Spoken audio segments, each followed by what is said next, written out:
Here we have a SAT math problem. Okay, let's go to the question. In the xy plane above, if line L has a slope of negative 1 over 3, what is the area of triangle OPQ? So we have to get the area of this triangle OPQ.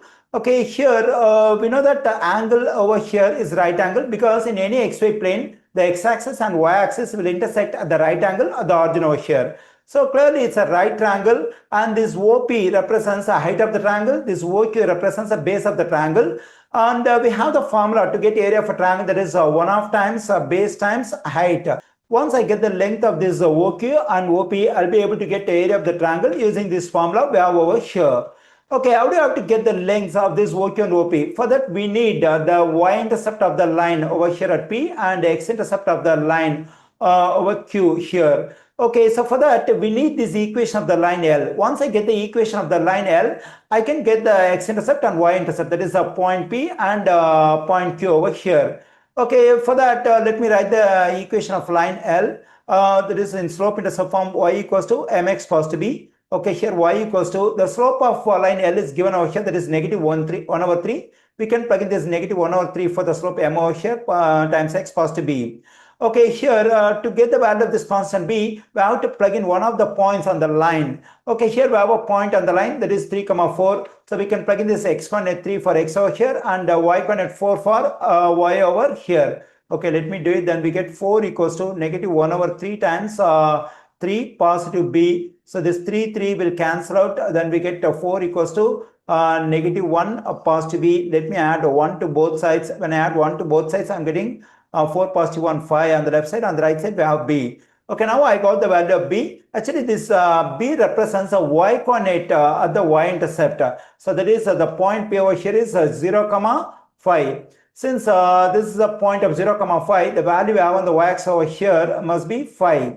Okay, now let me plug in this 5 for b into this equation. Then this equation will become y equals to negative 1 over 3 times x positive 5.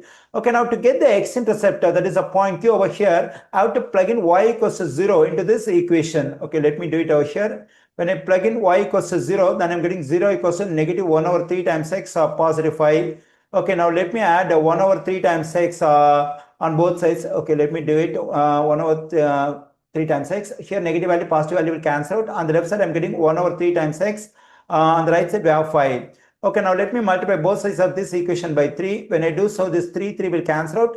1 times x is x and 5 times is 15. Okay, in this equation, when I plug in y equals to 0, I'm getting x equals to 15. So that is the x-intercept is 15, 0. Then the value we have on the y-axis over here at the point Q is 15. So clearly the length of this OP is 5 and the length of this OQ is 15.